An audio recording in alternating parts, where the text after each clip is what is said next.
நாம இப்ப பார்க்க போறது கௌசிகா ரிவ்யூங்க. அது மட்டும் இல்லாம நம்ம விக்ரம் இந்த மாதிரி பிளான் பண்ணுவாருன்னு சொல்லிட்டு யாருமே எக்ஸ்பெக்ட் பண்ணலீங்க. விக்ரம் திடீர்னு எப்படிங்க இந்த மாதிரி எல்லாம் யோசிச்சாரு? அவர் இந்த மாதிரி யோசிக்கிற ஆளா அப்படின்னு சொல்லிட்டு சத்தியமா என்னால சொல்ல முடியாது. ஏன்னா அவர் இந்த மாதிரி யோசிக்க மாட்டாருன்னு சொல்லிட்டு நான் கான்பிடென்டா இருந்தேன். ஆனா இப்ப அவர் என்ன பண்ணிருக்காரு அப்படின்னு சொல்லிட்டு பாத்தீங்கன்னா, கரெக்டா நம்ம இனியாவோட சந்தோஷம், இனியா மகிழ்ச்சி ஆக்கணும், இனியா கஷ்டப்படக்கூடாது, வயிற்றுல குழந்தை இருக்கிற மாதிரி. அதுக்காக கரெக்டா யானைக்கு குழந்தை கொடுக்குறேன்னு சொல்லிட்டு அவங்க ஒத்துக்கிட்டாங்க. ஆனா அந்த ஐடியாவிலே அவங்க இல்ல அப்படின்ற விஷயம் இப்பதான் நம்ம இனியாவே தெரிய வந்துச்சு. ஆனா நம்ம விக்ரம் என்ன சொல்ல வராரு அப்படின்னு சொல்லிட்டு பாத்தீங்கன்னா, இப்ப இவ பிரெக்னெண்டா இருக்கிறது என்னைக்கு இருந்தாலும் தெரிஞ்சுதான் ஆகணும். அது இருக்கட்டும், அது தெரியட்டும், அன்னைக்கு என்ன நடக்கலாம் அப்படின்னு சொல்லிட்டு பாத்தீங்கன்னா, கரெக்டா நீங்களும் அட்மிட் ஆங்க ஹாஸ்பிட்டல்ல, நாங்களும் அட்மிட் ஆகிறோம். அந்த சமயத்துல கரெக்டா இந்த மாதிரி உன்னோட வயிற்றுல இருக்கிற குழந்தை மாதிரி எங்க குழந்தை எட்டு வச்சிடறோம், எங்க குழந்தை இறந்துச்சுன்னு சொல்லிட்டு நாங்க சொல்லிடுறோம் அப்படின்னு சொல்லிட்டு நம்ம விக்ரம் சொல்றாரு.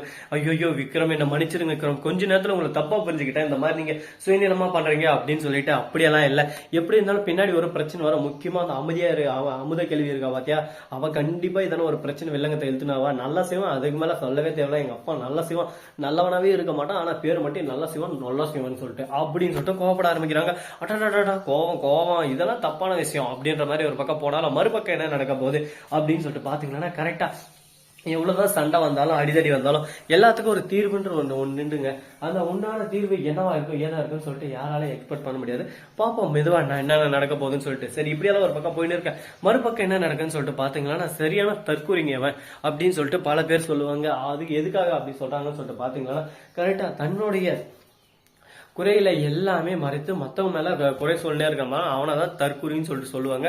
இனிமே யாரும் சொல்றதா இருந்தாலும் கொஞ்சம் யோசிச்சு பார்த்து சொல்லிக்கோங்க. அந்த மாதிரி இருக்கிற பர்சனை தாராளமா சொல்லிக்கோங்க அப்படின்ற மாதிரி நான் ஒரு பக்கம் என்னோட கருத்தை சொல்லிவிட, மறுபக்கம் என்ன நடக்குன்னு சொல்லிட்டு பாத்தீங்கன்னா, கரெக்டா இந்த மாயா இருக்கல, அவன் தானே காசி கொலைகேஸ்ல, மறுபக்கம் சிவனாடி கொலைகேஸ்ல, இவங்க ரெண்டு பேர்த்துலயும் மாட்டிக்க போறாங்க வசமா. அதுக்கப்புறம் வாழ்க்கையில ஜெயிலு இல்ல, ஒரேடியா தூக்கு தண்டனை தான். ஏன்னா அந்த அளவுக்கு அவ கெடுதல் மேல கெடுதல் பண்ணி வச்சிருக்க அந்த உலகத்துக்கு. இவெல்லாம் எதுக்கு அந்த உலகத்தில் பிறந்தா, எதுக்கு இவெல்லாம் உயிரோடு இருக்கணும் அப்படின்னு சொல்லிட்டு பல பேருக்கு ஒரு கேள்வி இருக்கும். என்னங்க பண்றது, வாழ்க்கையில இந்த மாதிரி ஒரு குரங்க அந்த சீரியல்ல கொண்டு வந்துட்டாங்க.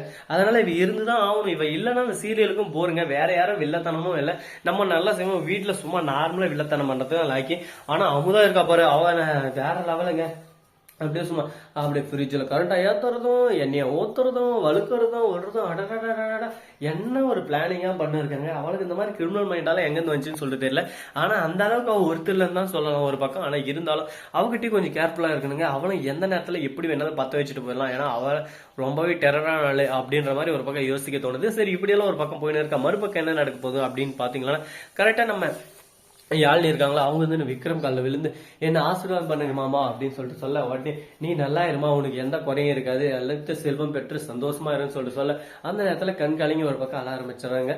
ஸோ நண்பர்களே, இந்த வீடியோ உங்களுக்கு பிடிச்சிருந்தா லைக் பண்ணுங்க, கமெண்ட் பண்ணுங்க, ஷேர் பண்ணுங்க, டிண்டின் பெல்ல தட்டி விட்டு போங்க. அப்பதான் நான் போற அடுத்த வீடியோ உடனுக்குடன் நோட்டிபிகேஷன்ல வந்து கொண்டே இருக்கும். மிக்க நன்றி, தேங்க்ஸ் ஃபார் வாட்சிங். டாடா, see you, நன்றி, வணக்கம், டாடா.